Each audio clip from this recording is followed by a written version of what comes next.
helping transition all these flights. CENTCOM locations, including Al Udeid Air Base, steadily receive, process, and transfer passengers to follow-on locations in Europe and the United States. Today, EUCOM will receive about 19 flights and approximately 5,000 passengers in Germany, Italy, and Spain, including the Naval Station Rota. In turn, 6 flights will transport about 3,300 people from Europe to the United States. I cannot say enough how important the contribution of our allies and our partners has been in this massive global operation. Additionally, more evacuees continue to arrive stateside and are moving to designated installations throughout NORTHCOM. The NORTHCOM Commanding General, General Van Herk, will provide a more focused briefing on this extensive effort in his brief later today. In conclusion, I'll reiterate what General McKenzie said yesterday. There are more than 5,000 U.S. service members in harm's way, saving as many people as they can. It's a noble mission. We have seen firsthand how dangerous that mission is, but ISIS will not deter us from accomplishing this mission. We appreciate your thoughts and prayers for all of our service members who are carrying on this mission today. Above all, we remain focused on evacuating American citizens and other personnel designated by the Department of State, safeguarding the lives of those whom we are providing assistance and keeping American troops safe. Thank you.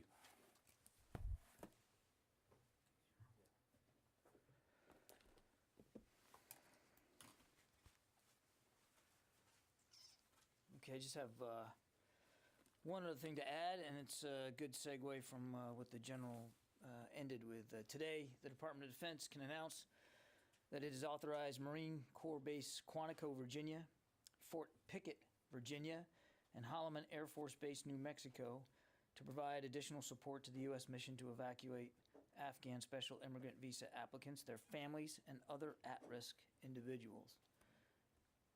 These installations join Fort Lee, Fort McCoy, Fort Bliss, and Joint Base McGuire-Dix in providing this support.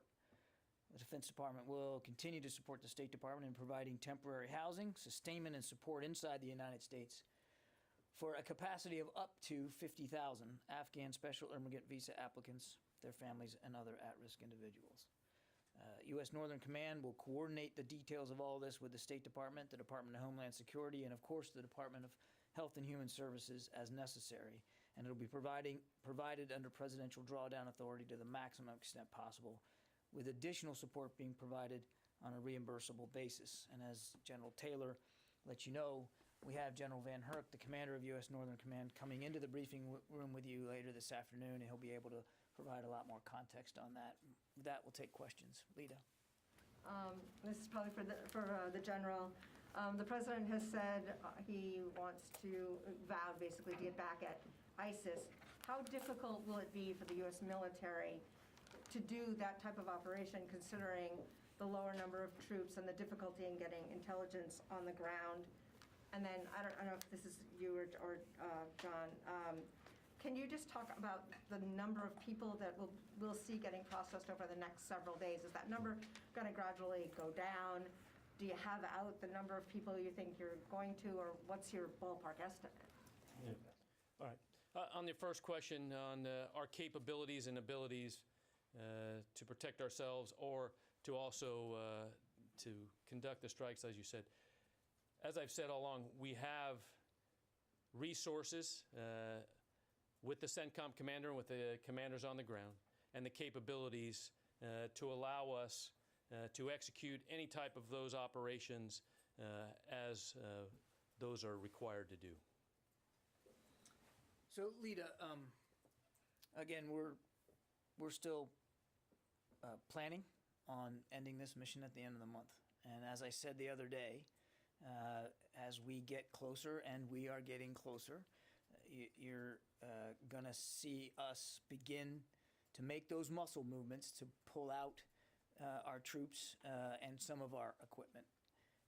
as appropriate with any retrograde. What we want to do is preserve as much capability for as long as we can, both in terms of the security footprint, but also in terms of the ability, as the general alluded in his opening statement, to moving out evacuees. Lives are still the priority, and the lives of our troops, and of course, the lives of evacuees, and trying to continue to get as many out as possible. So there will be a balance over the next few days as we continue to process through that transition, as we continue to, as what we call retrograde.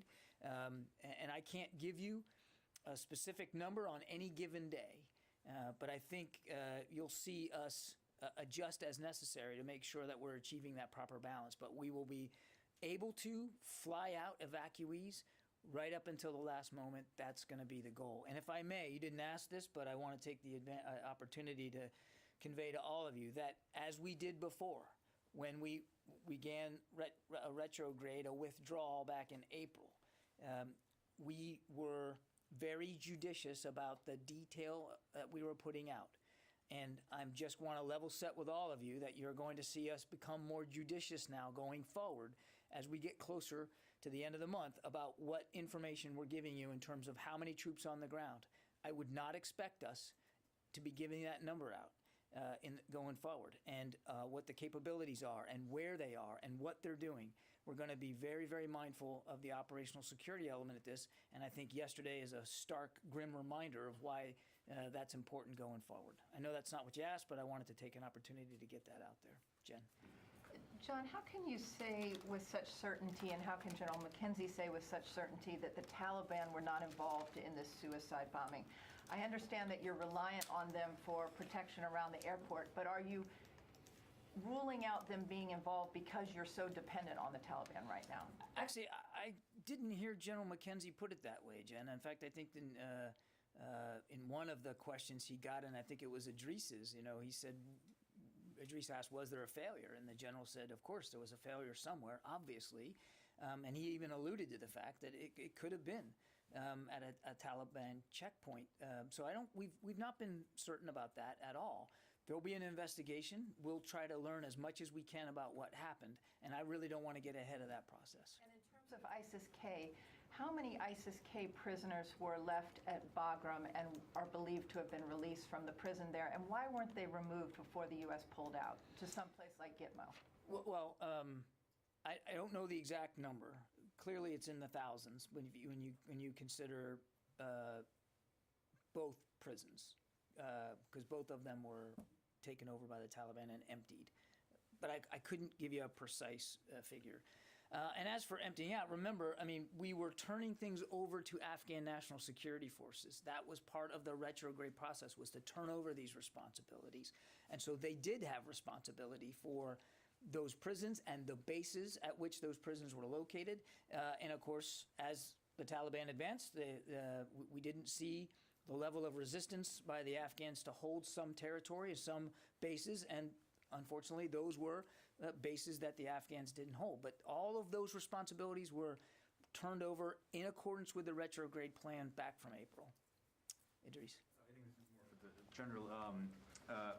Yesterday, General McKenzie talked about wanting to talk to the Taliban about pushing the perimeter back as one of the sort of ways to avoid another incident. Has that happened? And I know you can't say by how much, but has it significantly been pushed back? And what are you seeing in terms of flow to Abbey Gate? Is it less people being allowed in? Is it still a rush of people, which could lead to a similar incident? What are you seeing today at the gate?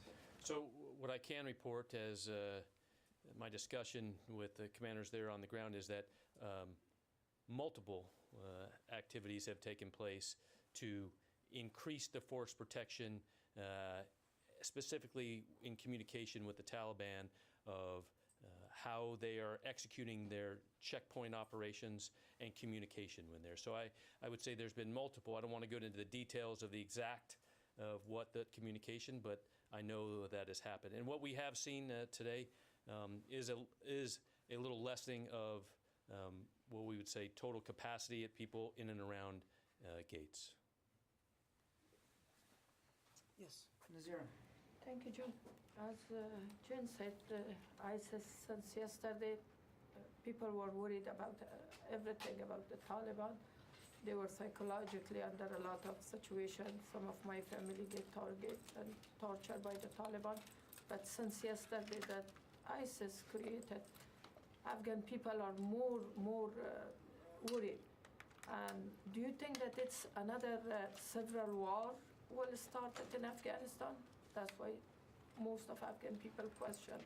And everybody now want to leave the country because now it's double. Before was only Taliban. Now ISIS also show up one more time their activity. Do you think that's another civil war? Before I try to answer that question, I do want to take the opportunity on behalf of the Department of Defense to also make sure that we express our condolences for the Afghan people who suffered in yesterday's attack. We know that there were a number of killed and wounded Afghan civilians at the airport, and that there are families that are dealing with the same devastating, terrible news that now Gold Star families here in the department are dealing with. So again, on behalf of the Secretary, we offer our condolences and thoughts and prayers. I wish I had a crystal ball. I wish we could know for sure what's going to happen in Afghanistan. We don't. We obviously don't want to see the country torn asunder through civil war. But that's why whatever the future of Afghanistan is from a governance perspective, we're going to stay engaged with the international community to make sure that Afghanistan's leaders are held to proper account for the way they are governing, and that Afghanistan's neighbors also try to play a constructive, productive role in whatever the future of Afghanistan is going to be. Though we will not have a military presence there, the United States government will still want to see what we can do in with the international community to make sure that Afghans can have the best of all possible outcomes for their future. But I think it would be foolish for us to try to be too predictive about what's going to happen right now. You is not change the policy again to be involved again in Afghanistan?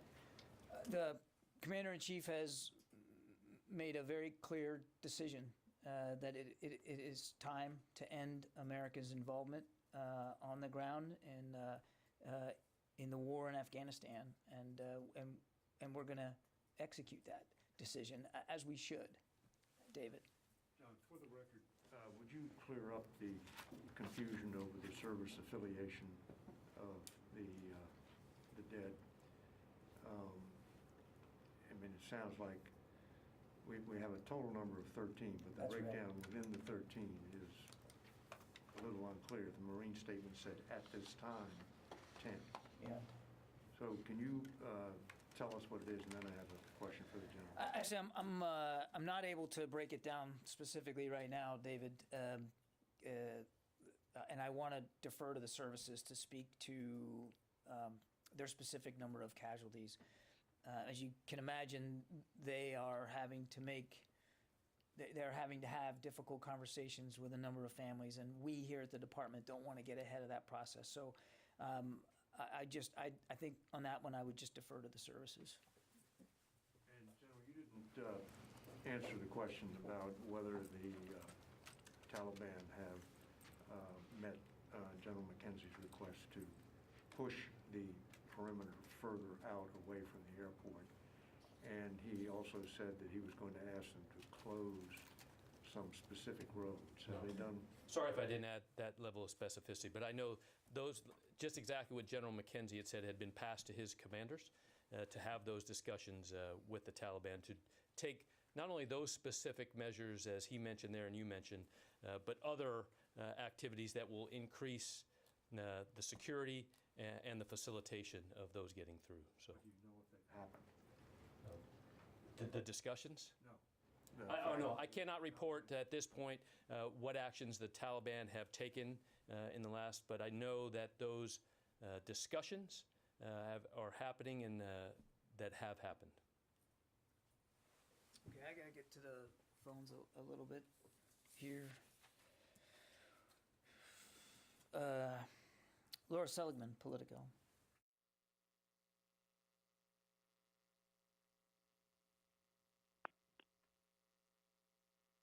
you there, Laura?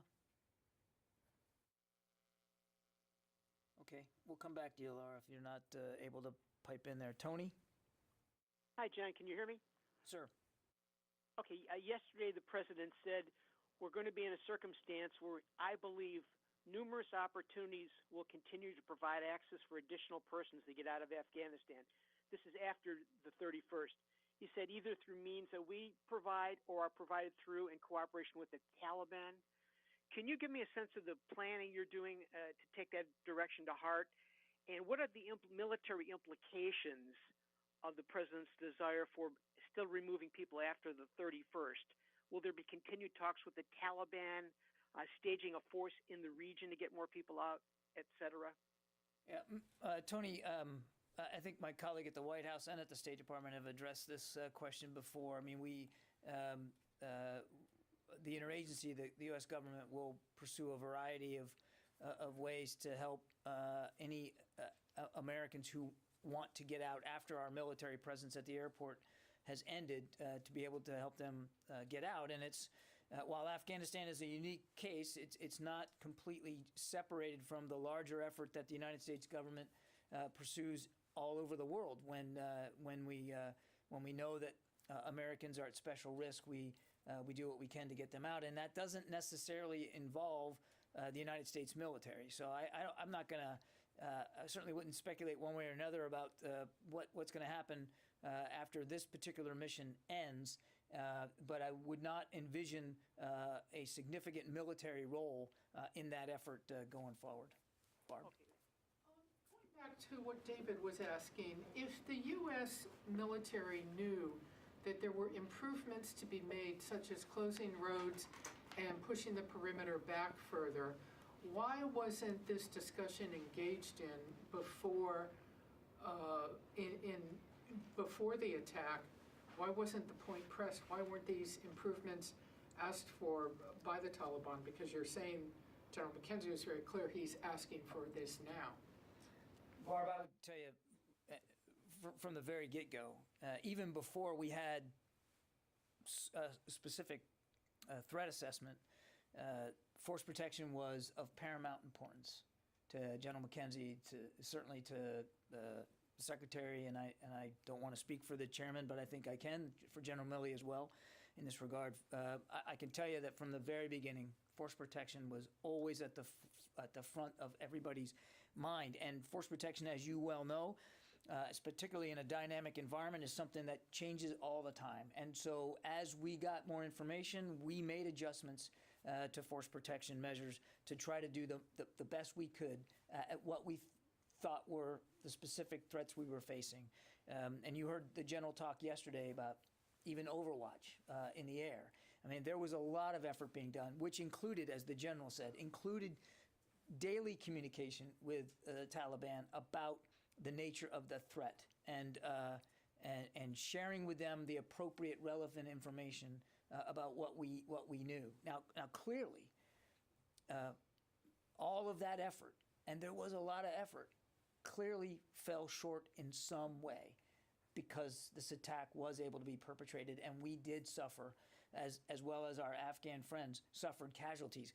We're going to do the forensics on this, Barb, and clearly try to figure out what went wrong, because clearly something went wrong. But it would be irresponsible if we didn't act immediately to double down and make sure that we were being as anticipatory as possible, because we still believe there are credible threats.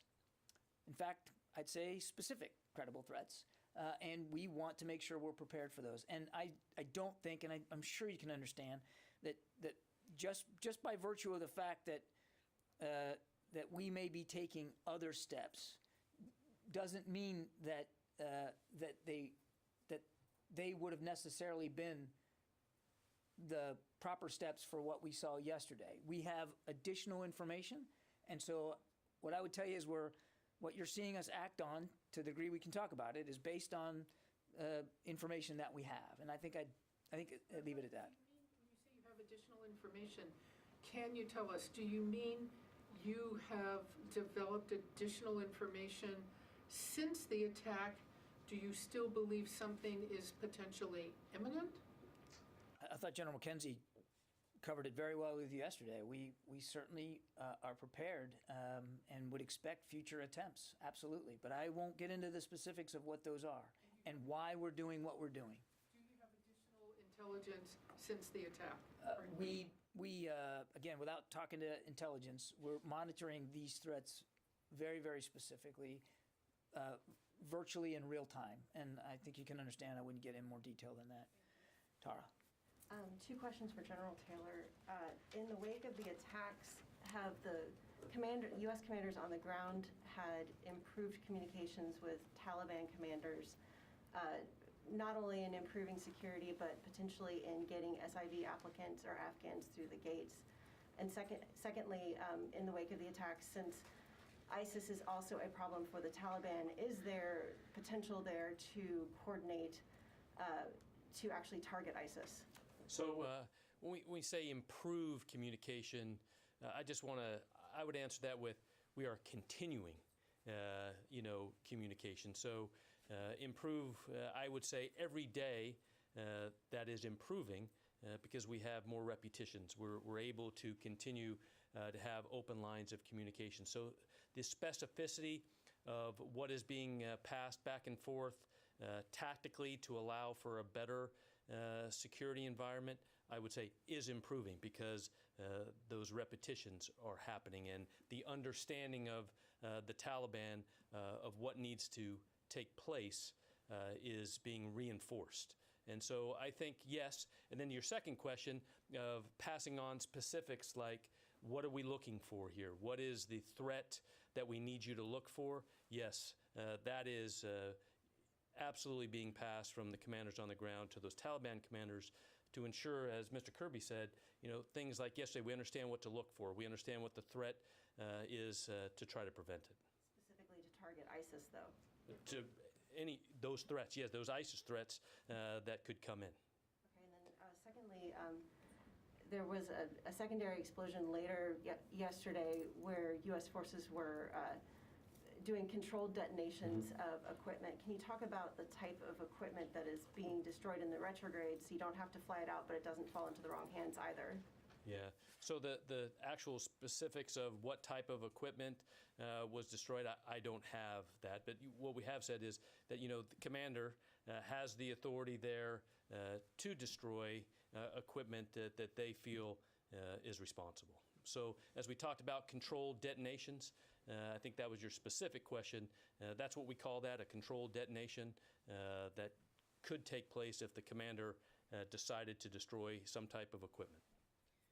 I'd only add that, as I mentioned earlier, lives are going to be the priority, Tara. So there will be, you can expect that there will be other equipment and material things that will not be brought back with us. We're going to do this in a judicious way. Some stuff will obviously come back with us, but for the aircraft that are departing, as we get closer to the end of the month, we want to prioritize passenger seats as much as possible. So you're going to continue to see things disposed of in a responsible way as we get closer to the end of the mission, and I think that people would expect us to do that. Yeah, Wafa.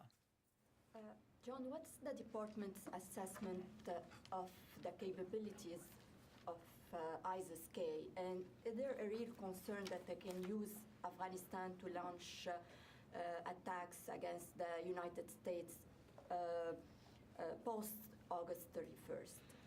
Well, obviously they're a serious terrorist threat, and that was brought home to us in pretty stark ways yesterday.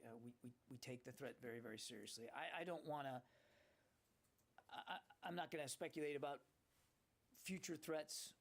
What I will tell you, and the president has made this clear, the secretary has made it clear to the leadership at the Pentagon that we're not going to allow attacks on the homeland to emanate from Afghanistan again like they did 20 years ago. And we do have over-the-horizon counterterrorism capability available to us to make sure that that doesn't happen. And I think I'd leave it at that. Do you Do you believe that Taliban can stand to ISIS-K, can defeat them? I think that the threat from ISIS is real, and nobody wants to see that threat grow. I cannot speak, would not begin to speak for Taliban capabilities or Taliban intent. Obviously, there's significant animosity between these two groups, and they don't share interests. But I'm not. It would be foolish for me to try to predict the degree to which what operations the Taliban may conduct against ISIS-K. All I can tell you is the direction that this department has is to not allow attacks on the homeland to emanate from Afghanistan again, and we are committed to that, as well as counterterrorism operations elsewhere around the world, because the threat has metastasized outside Afghanistan to other places where we also have to maintain a focus and a degree of over-the-horizon counterterrorism capability. Let me go back over here, in the back there. Thanks, Sean. Two questions. First, can you speak to any rescue ops that have happened since the attack? I don't think there's been any. You mean by rotary?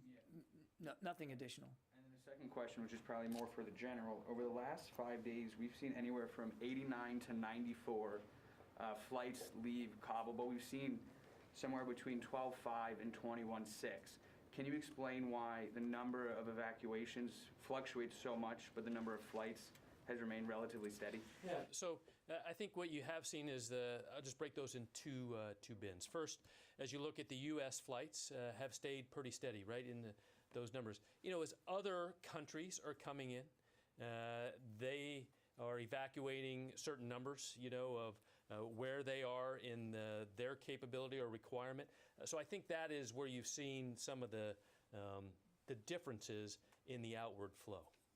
And I think, I mean, you really have to go back to, as my number today, 110,000 total. So, you know, as we started, you know, just under almost, you know, just a few weeks ago at 0 all the way up to 110,000, we would see some of those numbers start to come down. Let me go back to the phone. Sam Legrone. Hey, John. As part of the exit, is it the U.S. Intention to leave a functioning airport with like radars at work, computers at work? I mean, what's the obligation for what you all leave behind? Thanks. The airport is functioning, Sam, and we're going to need it to continue to function right up until the very end. So, I mean, I think the general assumption is that as we depart, I mean, we're going to need to depart from a functional, completely operational airport. That's our assumption going forward. That it'll be operational right up until we're gone. And as you probably heard Secretary Blinken say the other day, that we're working with the international community. There are several nations that want to contribute to the effort to keep it operational and that are willing to work with the Taliban to that end. Certainly I'd let them speak to that effort. Gordon? Any Taliban operations against ISIS aside, any future things, whatever, do you have any assessment of what ISIS fighters at the prisons that they may have taken action against or killed, other than some of the ones that we know about? I do not know. Is that something that's knowable, like that you guys have sought to find out and can't find out? I don't know if that's knowable, Gordon. I mean, I'm happy to take that question, but I don't want to raise expectations here on our level of the granularity of intelligence we may have gotten from these prison releases. I don't want to overpromise here. I'm happy to ask that question, but I can't promise you a good answer. And Ira? Thank you, John. The 50,000 SIV capacity that you referenced earlier, can we expect those folks to be processed at the same in the same 4 states that previously reported, or will it be a capacity beyond, I think it's New Jersey, Virginia, Texas, and Wisconsin? No, I think I added some extra facilities here today one's in New Mexico, Holloman Air Force Base, and then 2 in Virginia, Quantico and Fort Pickett. And the Secretary has been clear that if we need more, because the demand's there, that we'll work with the states and we'll work with the services to identify potential future U.S. military installations, but those are the ones that we are operating from now. Just a quick follow-up. Currently, it's a 14-step process to get an SIV application validated? Given the security challenges yesterday, is there going to be a change in where those are processed? Are folks being processed overseas and then brought to U.S. bases for, final relocation? I honestly can't answer that question either. That's really what, for the State Department, they run the SIV process. It's not a Department of Defense equity. Janie? Thank you, John. May I ask the General, please? Thank you. Sorry, next time I will bring more for you. Well, President Biden said that also let me take care of this. President Biden said also General McKinsey said yesterday that he had consulted with international partners. Had he discussed about military options with the international partners or our allies, including South Korea? What are the U.S. primary military options? Yeah, so I can't speak for General McKenzie and the discussions, other than what he said yesterday is, continuing to coordinate with all of our, allies and partners that are helping us with this right now is extremely important. The ability to continue to synchronize all of the airlift that continues to come in and ensuring that as timing goes forward, all of that is well planned together is extremely important. I think I'd have to turn it over back to General McKenzie for any of those other specifics questions. So. And another one, what are the U.S. Special wishes for our allies and international partners?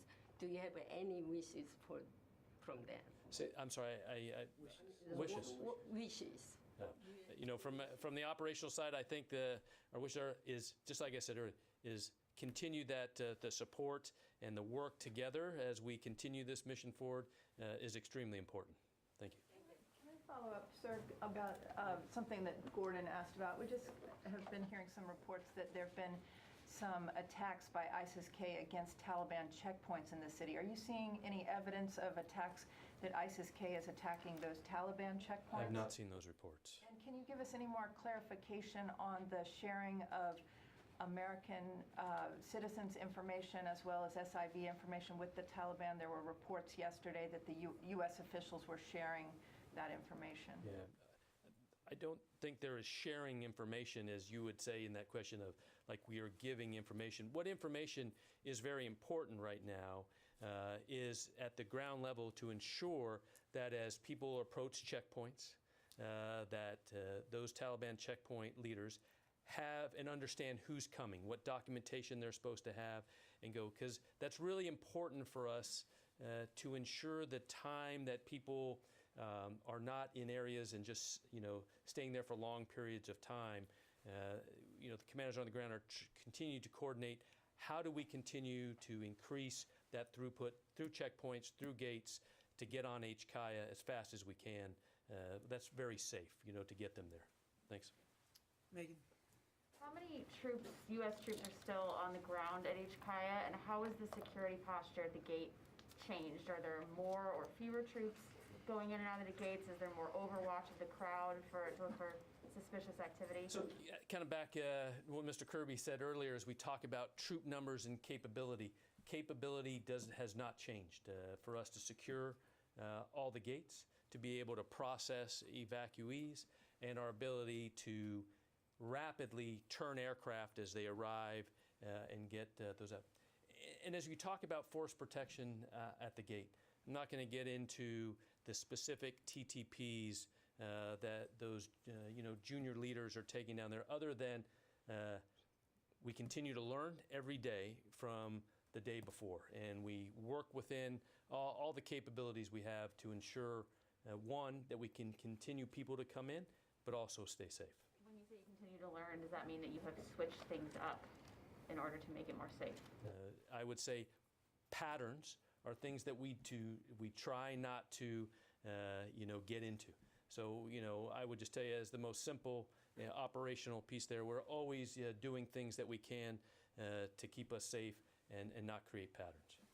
I'd only add to that, Megan, as I mentioned, our, we still have active threat streams, and we're taking steps that we believe are appropriate to those streams. And I think I'd leave it at that. And I want to foot stomp the boots on the ground number. As the general mentioned in his opening statement today, more than 5,000 today. We are not going to get in going forward to a daily count of what's on the ground. Just going forward, as we get closer now to the end of the month and the end of the mission, you don't expect daily updates on what exactly how many troops are there at any given moment. Mike?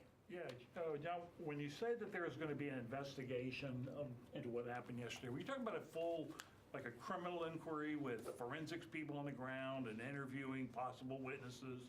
Who would be doing that, and how do you do that in the middle of a war zone? I wouldn't characterize it as a criminal investigation, but it'll be as comprehensive as General McKenzie needs it to be to try to do the forensics here and figure out what happened and what we can learn from it going forward. It'll be a very complete, thorough investigation. I will leave it to General McKenzie to describe for you sort of the architecture of what that's going to be. But it's not like we haven't sadly had to do this before, and we know how to conduct these investigations. Yes, sir, you. Thank you very much, Mr. Kirby. My name is Mushfiqul Fazal. I'm representing Names Communication Network, NCN. And is U.S. service members doing incredible job with sacrificing their life. With consideration of that, my question is few strategic. Do you think the removal from Afghanistan, it will reduce your control within the Asia and the Pacific, the U.S. control? So for you and the general. It's not about U.S. control in the Indo-Pacific. It's about protecting our country from threats and challenges that emanate from that part of the world, and it's about revitalizing our network of alliances and partnerships to help our partners in the international community do the same.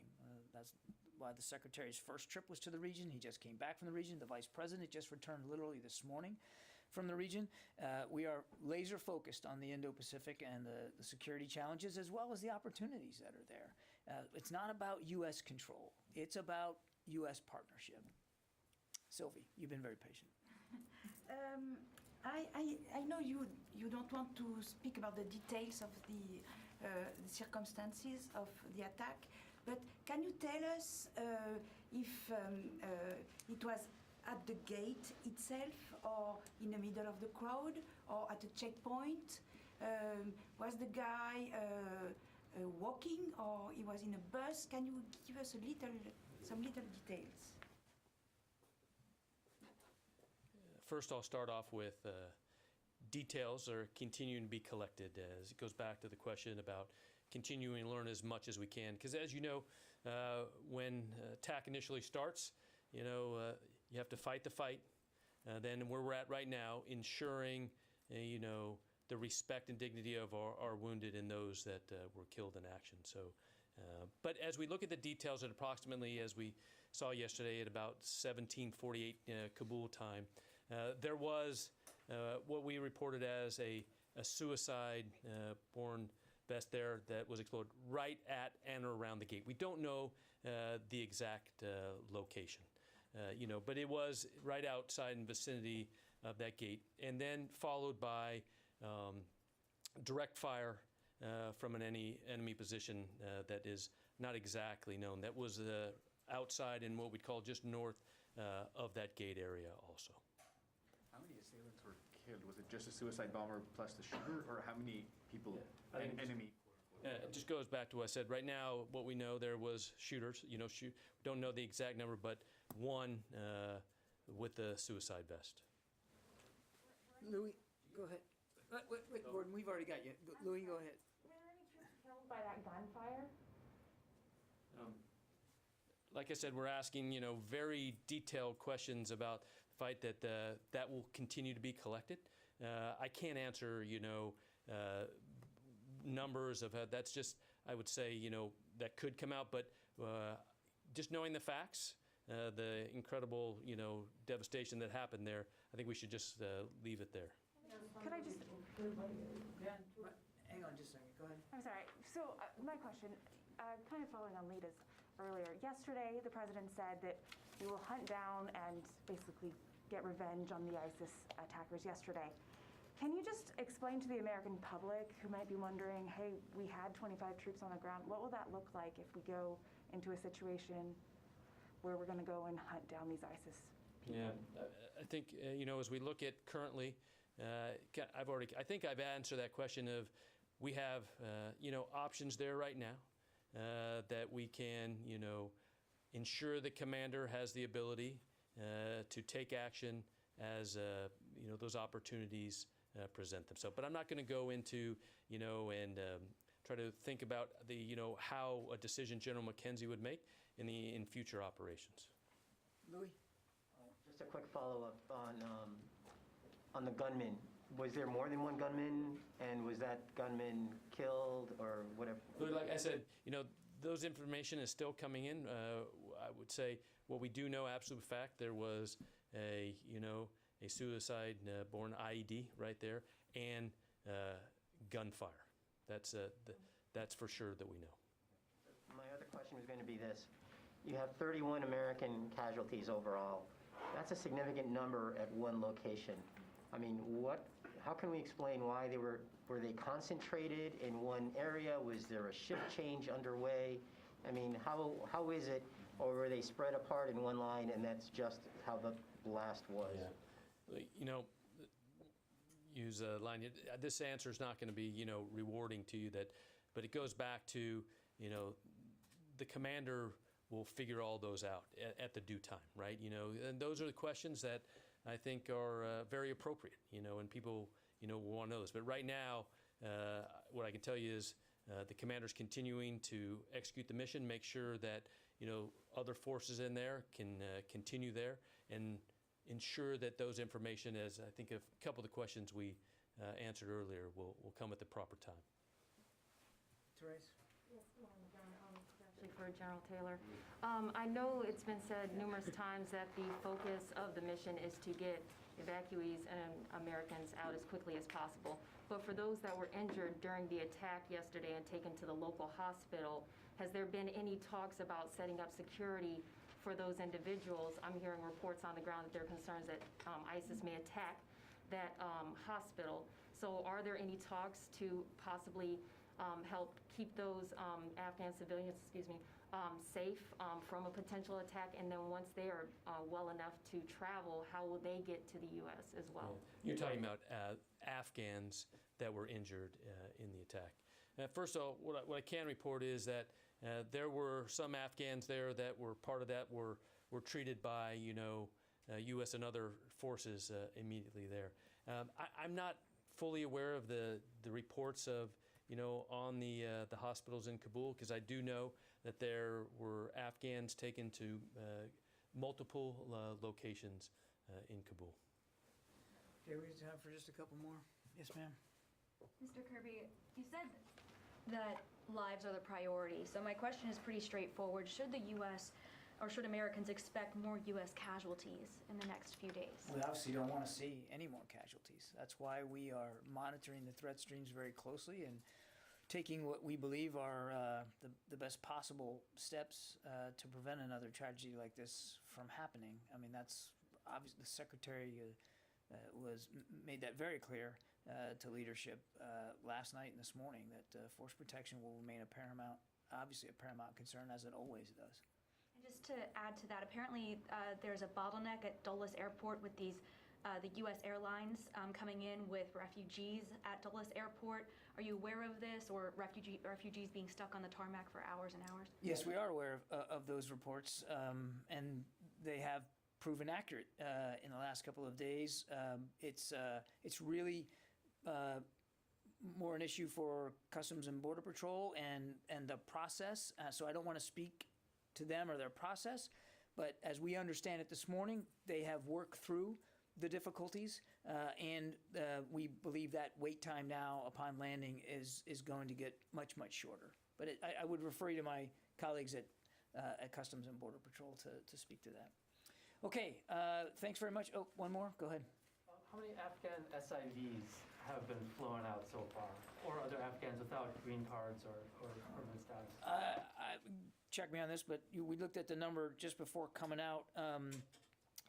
We have just under 7,000 now that are in the States and being processed. And that number will change every day, obviously, as it should. Okay, thanks everybody. We'll see you again I'm sorry, I said 3 o'clock. It's 3:30 this afternoon. General Van Herk will be joining me. I do apologize for the delay this morning. We were getting updates literally as we were getting ready to come out to see you. We'll do the best we can to be more punctual, but thanks and we'll see you later.